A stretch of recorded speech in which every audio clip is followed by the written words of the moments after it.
안녕하십니까. 오늘은 얼마 전 2026년 1월 23일 현지 시간이 발표된 미국의 내셔널 디펜스 스트래티지를 국방 전략서라고도 흔히 불리죠. 그것을 설명을 드릴까 싶습니다. 이 문서는 통상 4년마다 발표되죠. 그래서 지난 2022년 바이든 행정부 때 발표된 것이고요. 사실 이 위에 상위 문서는 2025년 11월에 발표된 국가안보전략 NSS를 바탕으로 작성이 됩니다. 그래서 미국의 국방 우선순위와 전략 방향을 구체화하는 것이죠. 이번에 발표된 내용은 공개본입니다. 그래서 전체 내용이 20여 페이지로 상대적으로 좀 짧고요. 작년 3월 잠정 국방 지침이라는 것이 미국 워싱턴 포스트지에서 9페이지짜리를 입수해서 나왔고, 작년 5월에 피트 헤그세스 미 국방장관 그 샹그릴라 회의 연설을 통해서 전체적인 국방 전략 지침에 대한 일정 수준 확인이 됐는데요. 결론부터 말씀드리면 그때 발표된 거랑 지난 23일 날 나왔던 내용이랑은 상당한 격차를 보이고 있다. 특히 중국 관련돼서 내용은 상당한 차이를 보이고 있습니다. 전체적으로 저의 분석과 해석을 말씀드리겠습니다. 처음 시작은 이전 행정부의 안보 국방 정책에 대한 비판으로 시작을 합니다. 물론 트럼프 대통령 본인도 그렇고 행정부에 나오는 문서의 특징 중에 하나인데 늘 이전 정부를 비판을 하죠. 단순히 바이든의 민주당 정부뿐만 아니라 이전 공화당 정부까지 좀 비판하는 모습을 보이고 있습니다. 특히 이전 행정부의 안보 국방 정책에 대한 비판의 목소리를 내고 있는데요. 미국은 그간 너무나도 미국의 핵심 이익을 경시해 왔다라는 것이 비판의 가장 큰 목소리입니다. 그러면서 미국이 가장 중시해왔던 규범에 기초한 국제 질서라고 있습니다. Rule Based International Order라는 것이죠. 거기에 대한 비판을 합니다. 규범에 기초한 국제 질서와 같은 모호한 개념만 이야기한다. 트럼프 행정부의 가장 큰 특징 중에 하나인데 1945년부터 미국이 그간 만들어 오고 발전시켜 오고 유지해 오려고 했던 자유주의적 국제 질서 혹은 이것을 규범에 기초한 국제 질서라고도 얘기를 하는데요. 그 질서를 이제 더 이상 존중하는 것이 아니라 굉장히 비판하고 훼손하는 모습을 트럼프 행정부는 보이고 있는데 이것을 다시 한번 공식화했다라고 볼 수 있습니다. 규범에 기초한 국제 질서, 자유무역, 주권 존중, 힘을 통한 현상 변경 반대, 법치, 항행의 자유 그런 것들인데 이미 우리는 많이 보고 있지 않습니까? 어저께죠. 트럼프가 한국에 대한 관세를 25%로 다시 복구하겠다고 해서 한국 사회가 복잡해지고 긴장감이 돌았었는데 그런 식으로 기본적인 자유무역에 대한 원칙도 트럼프가 관세라는 걸 통해서 거칠게 훼손하고 있다는 것은 트럼프 등장하고 나서 작년부터 지금까지 보고 있다고 생각합니다. 근데 그것을 아주 공식적으로 공개적으로 더 이상 규범에 기초한 국제질서와 같은 모호한 개념 이야기하지 않겠다라고 얘기를 합니다. 앞에서 전 정부를 비판을 했으면 그다음부터 하는 얘기는 트럼프는 다르다라고 얘기합니다. 그러면서 몇 가지를 추구하지 않는다라고 얘기했는데 하나하나 굉장히 큰 의미가 있는 것들인데요. 끝나지 않는 전쟁이라는 표현을 쓰는데 전쟁에 질질 끌려 들어가는 것, 지상군 파견해서 하는 전쟁들 하지 않겠다라는 거고요. 그러니까 매우 신중하고 조정되고 핵심적인 개입만 하겠다. 베네수엘라에도 그런 모습을 보이죠. 분명히 들어가서 자신들이 승리할 수 있는 작전만 하겠다라는 것. 세 번째는 체제 전환 같은 거 안 하겠다. 이거는 트럼프가 대통령이 되기 전부터 이라크나 아프간에 대한 개입에 대해서 굉장히 비판의 목소리를 낸 적이 있습니다. 그러면서 그것은 매우 비싸고 어리석은 일이다. 왜 다른 국가에 가서 그 국가의 체제를 바꾸려고 그러냐. 권위주의 체제 혹은 신정체제를 민주주의 체제로 바꾸려고 하는 노력 자체는 매우 어리석은 것이다. 그래서 이것도 이번에 공식적으로 체제 전환 같은 거 안 한다라고 얘기를 했고요. 그 다음 것 중에 국가 건설에 대한 얘기도 하고 있습니다. 국가 건설, 이것도 체제 전환이랑 연결돼서 아프간 경우에도 시도했던 거죠. 이라크도 마찬가지고요. 이제 국가 건설 같은 거 안 한다라고 얘기를 합니다. 대신에 미국민을 위한 실용적이고 명확한 이익을 우선적으로 추구할 것이 실용적이고 명확한 이익이라는 표현은 앞으로 계속 나옵니다. 이 전체를 관통하는 핵심 키워드 중에 하나이고요. 이것이 바로 트럼프 행정부에서 말하는 힘을 통한 평화라는 그 핵심 개념이다라고 얘기합니다. 그러면서 덧붙이는 얘기가 고립주의는 아니다라고 얘기합니다. 핵심 이익을 저해하는 위협에 대해서 오히려 더 집중적으로 대응하고자 한다라는 것이 이들의 목표다라는 것을 밝힙니다. 그러면서 유연하고 실용적인 현실주의라 이것을 부른다. 이것도 핵심 키워드 중에 하나입니다. 자신들의 이념적인 것을 어떻게 내고 있는다라고 판단이 되는데요. 학계에서 말하는 현실주의적인 측면에서 유연하고 실용적인 것이 특별한 현실주의의 어떤 분파나 그런 것으로 보이지는 않는데요. 어쨌든 유연하고 실용적인 현실주의라고 부르겠다고 본인들이 이번에 발표를 했습니다. 이제 그 다음에 얘기를 하는 것이 우선순위를 부여하는 모습을 보이는데요. 서론부터 시작해서 안보 환경 그리고 마지막에 정책 제안까지 이 순서로 되어 있는데 이것이 어떻게 보면은 미국이 생각하는 우선순위죠. 첫 번째 우선순위는 미 본토와 서반구라고 해서 작년 11월에 만들어진 NSS 국가안보전략서에도 계속 나오고 미국이 이제는 서반구, 남아메리카, 북아메리카, 그린란드까지 포함합니다. 서반구에서 가장 우선순위를 둘 것이다라고 얘기를 하고 있고요. 두 번째는 중국이에요. 중국이 인태 지역을 완전히 점령하는 것에 대해서 억제할 것이다라고 얘기하면서 중국에 대해서 매우 다른 접근을 보입니다. 이것이 중국과의 대결은 아니다라고 얘기를 합니다. 그렇기 때문에 중국 관계를 만드는 것은 중요하지만 대결을 하거나 적으로 삼지는 않겠다라는 겁니다. 그렇지만 이 인도 태평양 지역은 중요시하고 있다라는 것이 두 번째 핵심 우선순위고요. 세 번째는 한국이랑 관련이 있는 거죠. 동맹국의 책임과 비용을 증대하라. 계속 반복되고 아주 핵심적인 NDS의 주장 중에 하나입니다. 마지막 네 번째로 미국의 방위 사업을 재건할 것이다. 다시 순서를 말씀드리면 이 본토와 서반구가 가장 우선순위고요. 두 번째는 인태 지역에서 중국의 문제고 세 번째는 동맹국의 책임과 비용, 네 번째는 미국의 방위 사업을 재건할 것이다.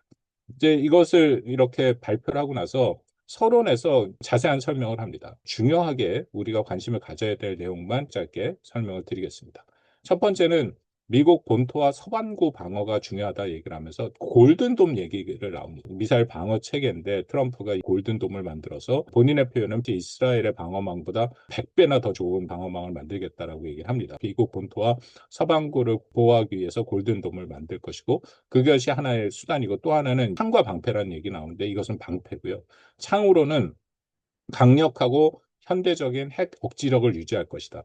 그러니까 핵무기의 현대화죠. 이것은 트럼프 일기 행정부 때부터 계속 해왔던 매우 중요한 겁니다. 사실은 창과 방패를 강화하는 것은 우리 안보와도 직접 관련이 있습니다. 왜냐하면 미국 본토가 1차적으로 안전하게 관리가 되고 골든돔이란 방패뿐만 아니라 강력하고 현대적인 핵 억지력을 유지한다는 것은 북한에 대한 핵 억제에 대해서도 그만큼 미국의 능력이 일취월장할 수 있다는 것이죠. 그러면 북한의 핵의 효용성은 상대적으로 줄어들 수 있다. 미국이 이런 것을 하는 가장 우선적인 이유는 밝히지 않았습니다만 당연히 중국 견제죠. 그러니까 중국이 핵을 현대화, 고도화, 대량화하고 있는 거기에 맞춰서 미국이 대응을 하고 있다. 그렇다면 중국과 같이 북한과 비교할 수 없이 훨씬 더 높은 수준에 있는 국가의 핵을 억제하기 위해서 능력을 증강시킨다는 것은 북한에 대해서는 당연히 훨씬 더 강화된 억제력을 보유하게 될 것이다. 거듭 말씀드립니다만 북한 핵의 효용성은 낮아질 수밖에 없다라는 것이죠.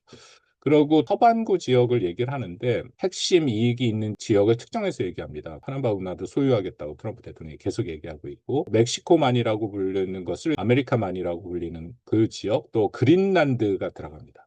이 지역의 핵심 전략 거점이라고 이 지역을 얘기하고 여기서 미국의 군사적, 상업적 접근을 보장할 것이다 라고 얘기를 합니다. 그러니까 그만큼 이 지역에 대해서 중요시하고 있다는 것이 다시 한번 확인이 되고요. 그러면서 이 모든 것이 멀로 독트린의 트럼프의 보완 원칙이라는 표현을 쓰는데요. 이것을 돈노 독트린이라 해서 먼로와 트럼프를 포함한 그 독트린이죠. 먼로 독트린은 19세기에 먼로 대통령이 그 당시만 해도 미국의 국력이 강하지 않았기 때문에 유럽의 국가들이 아메리카 대륙에 영향을 미치는 것을 억제하기 위해서 아메리카 지역은 미국의 영향권에 있다라는 것을 선언한 독트린입니다. 돌로 독트린이라고 하는 것은 그 전통에서 트럼프가 얘기를 하고 있다라는 건데요. 이번 NDS에서 그걸 다시 한번 확인을 했습니다.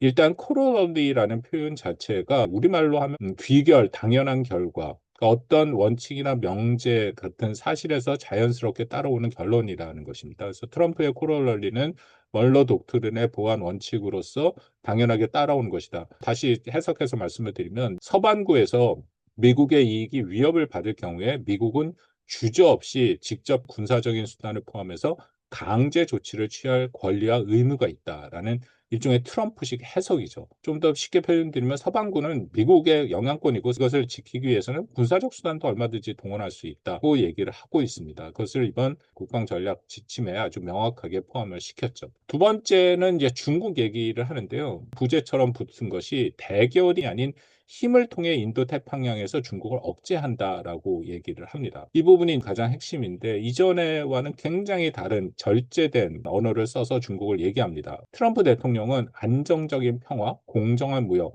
그리고 중국과의 상호 존중에 기반한 관계를 추구해왔다. 그래서 이런 목표를 달성하기 위해 시진핑 주석과 직접 소통할 의지도 보여왔다. 이거 굉장히 다른 얘기거든요. 왜냐하면 트럼프 일기 때는 중국은 파산한 공산주의 국가다라고 얘기를 하면서 심지어는 시진핑 주석을 뭐라고 불렀냐면 프레지던트라는 직함을 붙였는데 자신들은 공산당 총석이기 때문에 프레지던트라는 표현을 안 쓰고 제너럴 세크레터리 총석이라고 부르겠다. 그만큼 공산주의 국가로서의 중국을 부각했다면 이번에 NDS에 나온 얘기 없고 중국과 잘 지낼 수 있도록 하겠다라는 걸 합니다. 그러면서 이런 표현도 나옵니다. 우리의 목표는 중국을 지배하는 데 있지 않다. 중국을 압박하거나 굴욕을 주는 것도 있지 않다. 미국의 목표는 단순하다라고 얘기하면서 이것도 상당히 절제된 언어인데요. 중국을 포함한 그 누구도 인도 태평양 지역에서 미국이나 미국의 동맹국을 지배할 수 없도록 그런 것이 목표다. 그래서 계속 나오는 표현이 하나 있습니다. 품위 있는 평화를 누릴 수 있도록 인태 지역에서 힘의 균형을 달성하는 것이 바로 중국 억제의 가장 핵심 목표다라고 얘기를 합니다. 그러니까 전체적으로 굉장히 다른 얘기를 하고 있죠. 올 3월만 하더라도 아까 말씀드린 워싱턴 포스트에 나온 잠정 국방 전략 지침에서는 중국을 페이싱 트레시다. 대만 해협의 위협에 대해서 페이싱 시나리오다. 그러니까 페이싱 트레스라는 것은 근거 위협, 기준 위협 같은 것이 되기 때문에 가장 중요한 위협이다라고 only라는 표현을 씁니다. 그러니까 중국의 위협이 그의 가장 중요한 위협이고 대응하기 위해서는 군사적 수단을 포함해서 모든 것을 다 해야 된다라는 것이 그때 나왔던 입장인데 지금은 굉장히 톤 다운돼 있는 거죠. 중국을 바라보는 시각과 인식, 견제하는 수준이 3월 달에 나왔던 것, 5월 달에 피테고세스의 발언도 마찬가지입니다만 그때에 비해서 굉장히 절제된 형태로 나왔다. 작년에 나왔던 NSS의 연장선상입니다. NSS에서도 중국을 어떤 적이나 위협으로 부르지 않았습니다. 그래서 중국과는 협상이 가능하고 평화를 이룰 수 있는 대상이다라고 얘기를 하고 있습니다. 그것을 그대로 받아서 NDS가 많이 수정이 된 것 같습니다. 그간에 NDS가 완성된 거는 작년 8월 정도라고 얘기가 들립니다. 그래서 그때 NDS가 나오지 않을까라는 얘기들이 있었는데 결국은 상위 문서인 NSS의 지침이 나온 후에 나오는 것이 맞다라고 판단이 돼서 뒤로 밀린 것 같고요. NSS 이후에 NDS도 새로 썼을 가능성이 높습니다. 3월 달에 그 잠정 국방 전략 지침이나 5월 달에 헤르세스 연설에서 나온 것과는 상당히 다른, 특히 중국과 관련돼서는 상당히 다른 내용들이 많이 들어가 있다. 근데 그럼에도 그때와 지금이랑 NSS까지 포함해서 계속돼서 유지하고 있는 미국의 지침이라는 것은 전략 지침이죠. 국방 지침이기도 하고 제1도련선 관심 있는 분들 아시겠지만 거기에 한국, 일본, 대만이 포함되어 있습니다. 제1도련선을 따라 강력한 거부 기반 방어를 구축하는 것이 미국의 국방 전략, 특히 인태 지역에서 중국 억제의 핵심이다라고 얘기를 합니다. 이쪽으로 중국이 내려오지 못하도록 한다라는 것이죠. 그러면서 하는 얘기가 미국이 혼자서 하는 것이 아니라 주요 영내 동맹국과 파트너들이 좀 더 이 많은 역할을 수행해야 된다. 쉽게 말씀드려서 한국과 일본이 그 대만 문제에 대해서 지금보다 훨씬 더 책임과 비용을 감당하라는 그 얘기입니다. 아주 명백하고 명시적으로 한국과 일본이라는 표현이 이번 NDS는 나오지 않죠. NSS에는 나옵니다. 그래서 그 부분은 좀 차이가 있지만 한국과 일본의 역할을 중요시한다는 것은 분명해 보이고요. 또 하나는 이번 NDS의 가장 큰 특징이라고 생각하는데 대만, 타이완 얘기 전혀 없습니다. 어떻게 이럴 수가 있을까 할 정도로 몇 번 읽어보고 키워드 검색까지 해봤거든요. 대만 내용 얘기 없어요. 이것은 3월달 잠정 국방 전략 지침에서 대만 해협 위기가 페이싱 시나리오, 미국이 대응해야 할 only라는 표현까지 유일한 가장 기준이 되는 시나리오다라고 얘기하면서 대만을 보호해야 된다라는 얘기가 강조됐던 거에 비해서 타이완이라는 얘기조차 안 나온 거 보면은 트럼프 대통령의 생각이 포함이 됐다라고 판단이 됩니다. 트럼프 대통령은 집권한 이후에 지금까지 굉장히 많은 그 기자들로부터 대만 해협에서 위기가 발생한다. 결국 중국이 이제 군사력을 사용하는 사례를 말하는 건데 그럴 경우에 어떻게 대응할 것인가에 대해서 한 번도 군사력을 사용해서 대응하겠다라는 얘기를 한 적이 없습니다. 이건 바이든 대통령과는 굉장히 차별화되죠. 바이든 대통령은 최소한 3번 이상 미국이 가진 모든 수단, 군사력을 포함해서 대응을 한다라고 얘기를 했습니다. 안보하는 분들은 타이완 이슈가 굉장히 중요하기 때문에 어떻게 보면 북한의 핵 위협보다 훨씬 더 높은 수준으로 타이완 이슈를 얘기하는데 미국의 NDS에는 방금 말씀드린 1도련선이라는 얘기를 통해서 간접적으로 얘기를 하지만 타이완이란 표현 자체는 완전히 빠졌다라는 것은 놀랄 만한 상황이긴 하지만 또 이해할 수 있는 상황이다라고 생각이 듭니다. 이해한다라는 것이 제가 동의한다라는 얘기는 아니고요. 트럼프 입장에서 이해가 된다라는 거죠. 세 번째는 미국의 동맹국 및 파트너 국가들의 부담 분담을 확대한다. 그간 우리 1년 동안 충분히 봐왔던 미국의 요구죠. 그러니까 동맹국이 그간에 매우 미국에 의존적이었다. 그래서 이제 더 이상 의존을 받아들이지 않을 것이고 동맹국들이 자국의 그런 안보에 위협이 되는 것은 당연히 자신들이 1차적으로 책임을 져야 된다. 그 인도 태평양 지역에서도 한국이나 일본 같은 얘기가 나오지는 않지만 중국을 억제하고 균형을 유지하는데 동맹과 파트너들이 결정적으로 기여해야 된다라는 얘기를 계속 강조합니다. 그리고 국방비 얘기를 하는데요. 우리나라도 2035년까지 국방비 3.5%로 늘리기로 했고 나토도 그렇죠. 나토는 사실 5%인데 실질 국방비는 국내 총생산의 3.5% 결정을 했습니다. 미국의 압력에 뭐 유럽 국가들은 그렇게 된 거고 우리 같은 경우에는 미국의 압력이 아니라 그냥 도도 국방비가 앞으로 2035년 정도 되면 3.5%까지 올라가게 돼 있습니다.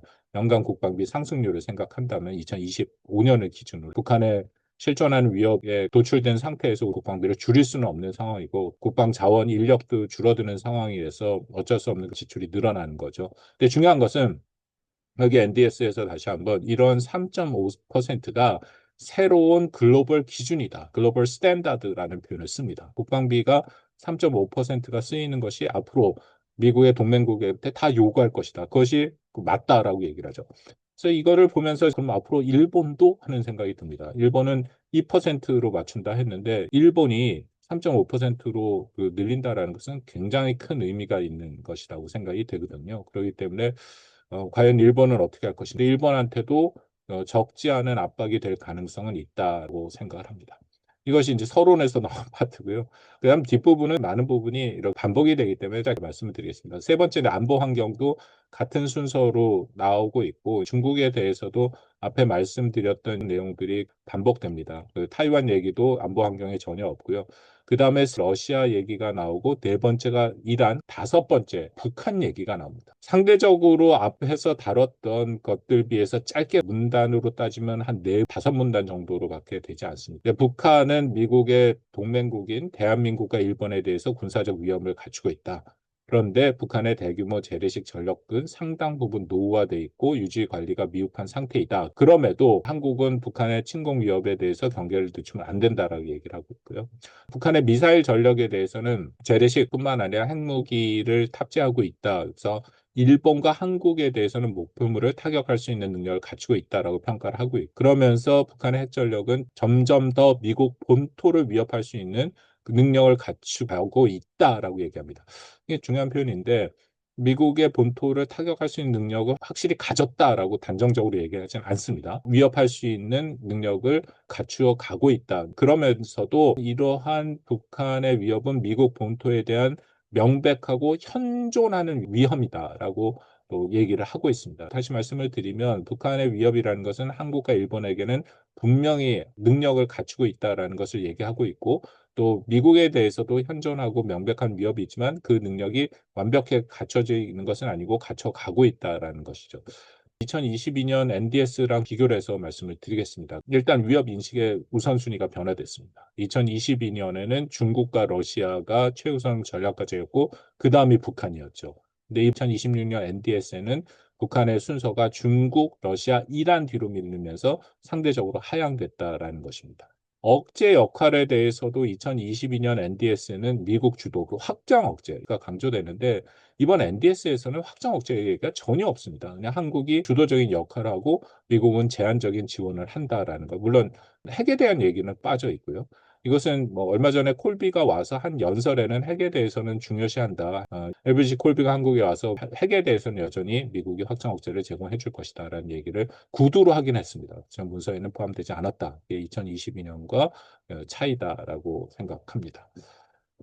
그 다음 내용들을 보면 동맹국의 부담 분담에 대한 얘기를 합니다. 중요시하고 더 이상 의존하는 것을 봐주지 않겠다라고 얘기를 합니다. 여기서 관심이 가는 표현들이 나옵니다만 일부 예외를 제외하면 미국의 일부 동맹 국가들 같은 경우에는 충분한 투자를 하고 있다. 국방비를 쓰고 있고 역할을 감당하고 있다 얘기를 하는데 일부를 제외하고 많은 동맹국들이 국방비를 삭감하고 공공복지나 기타 국내 프로그램에 투자하는 데 있다라면서 비판적인 목소리를 냅니다. 근데 이 일부 예외에 지난번에 콜비가 했던 얘기를 들어보면 세 개 국가를 얘기합니다. 그 유럽의 폴란드와 독일 그리고 한국입니다. 작년 3월 달에 상원 청문회에서도 한국과 폴란드 그리고 이스라엘을 국방비를 제대로 감당하면서 역할을 하는 국가로 얘기를 했죠. 그러니까 NDS 특히 엘브리지 콜비의 입장에서는 한국이 모범적인 동맹국이다라고 보고 있는 것은 맞는 것 같습니다. 그러면서 한국 얘기가 또 나오긴 합니다. 2025년 1월 이후 특히 유럽과 한국에서 동맹국들이 점차 역할을 확대해 나가는 모습을 우리는 목격하고 있다면서 여기서 한국 얘기가 나오죠. 한국은 다시금 모범적인 동맹국이다라는 것이 NDS에도 쓰여져 있다라고 생각합니다. 그 다음에 나오는 것이 전체적으로 책임과 부담을 강조하면서 인도 태평양 지역에서의 역할을 해라라는 얘기도 나와 있습니다. 마지막 부분에 나가서 정책에 대해서 어떻게 할 것인가에 대한 설명들이 있습니다. 전략적 접근이 있는데 여기에 한반도 얘기가 있습니다. 길게 쓰지는 않았는데요. 이것도 한번 소개를 해드리면 대한민국은 중요하지만 보다 제한적인 미국의 지원을 바탕으로 북한을 억제한다. 이거 계속 강조됩니다. 한국한테만 얘기하는 것이 아니라 미국의 동맹국들한테 다 얘기하는 건데요. 중요하지만 제한적이다라는 얘기를 합니다. 미국이 그 위협에 대응하기 위한 그 동맹국을 지원하긴 하지만 상당히 제한된 지원을 앞으로 할 것이다라는 거죠. 그렇기 때문에 위협에 대한 주된 책임이라는 얘기가 나오는데 주된 책임은 그 국가가 감당해야 된다라고 얘기를 합니다. 유럽 같은 경우에는 러시아 얘기를 하고 있고 북한 위협에 대해서 한국이 주된 책임을 져야 된다.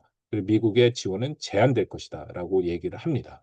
근데 한국이 그만한 역할을 수행하려는 의지와 능력은 있다라고 얘기를 합니다. 이와 같은 책임 분담의 변화는 한반도에서의 미국 전력 태세를 조정, 현대화하려는 미국의 이익과도 부합된다. 이른바 동맹 현대화죠. 현대화라고 표현을 하긴 합니다만 이제는 미국이 한국 방어에 주된 책임을 지지 않고 미국은 인태 지역, 특히 중국 견제에 우선을 할 것이기 때문에 주한미군의 역할도 변화할 것이다. 라는 것이 바로 현대화의 핵심입니다. 그렇기 때문에 여기에도 이제 구체적으로 쓰지는 않았지만 결국은 주한미군의 역할, 한미동맹의 역할 내에서 미국의 역할은 중국 견제로 움직여 갈 것이다. 이것은 제이 어브런슨 주한미군 사령관이 여러 차례 공개석상에서 얘기한 거죠. 예를 들어 뭐 주한미군의 역할은 북한을 격퇴하는 것에만 초점을 맞추지 않는다. 힘에 의한 평화를 유지하기 위해서 우리는 때때로 다른 지역으로 이동해야 된다. 중국을 얘기하고 있다. 이것은 전자권 전환이랑도 연계가 돼 있습니다. 콜비던 얘기 중에 이런 얘기가 있습니다. 전자권 전환에 대해서는 일단 매우 실용적인 시각을 갖고 접근해야지 이데올로기적인 접근하면 안 된다. 책임 있고 잘 정리된 형태로 되어야 된다라고 합니다. 이것이 어떤 의미인지는 정확하게 판단하기는 어렵습니다. 왜냐하면 콜비 같은 경우에 작년만 하더라도 전자권 전환에 대해서 조기 전환을 필요하다라는 얘기를 하고 있습니다. 중국 견제하기 위해서 한국의 전자권 전환을 갖고 있는 것이 유리하지 않다라는 생각이었죠. 전자권을 한국이 가져가게 되면 한반도 방어의 책임을 한국이 지고 주한미군을 비롯해서 한미동맹의 미국의 역할은 영내로 확장할 수 있다라는 생각을 갖고 있다라는 겁니다. 근데 작년 한 하반기부터 워싱턴 내에서 들리는 얘기가 전자권 전환에 대해서 신중한 입장으로 바뀌었다. 특히 제이비어 브런슨 사령관 같은 경우에는 조건에 기초한 전자권이 중요하다라는 얘기를 하고 있거든요. 물론 그런 얘기를 하는 배경 중에 하나는 전자권이 전환이 되면 육군 사성 장군으로서의 본인의 위치가 흔들릴 수 있다라는 우려도 있는 것으로 생각을 합니다만 전반적으로 미국의 그 방침과 전략이 조금은 수정된 거 아닌가라는 여러 가지 징조가 보입니다. 이것은 뭐 앞으로 조금 더 지켜볼 필요가 있다라고 생각을 합니다. 결론을 말씀드리겠습니다. 이 NDS 예상했던 거랑은 굉장히 다른, 특히 중국에 대해서는 다른 입장을 보였다. 그렇지만 여전히 한국을 비롯해서 동맹국의 책임과 비용을 강조하는 것은 명백하다. 앞으로 트럼프 대통령 임기 동안은 계속될 것이고 이후에도 민주당 정부가 다시 들어온다 하더라도 동맹국의 책임과 비용을 증대를 요구하는 미국의 태도는 크게 변하지 않을 것이다라고 생각을 합니다. 그만큼 우리의 책임이 커졌다라는 부담감이 드는 문서였고 미국의 정책 방침이었다라고 생각합니다. 오늘 이렇게 같이 시청해 주신 여러분 감사합니다.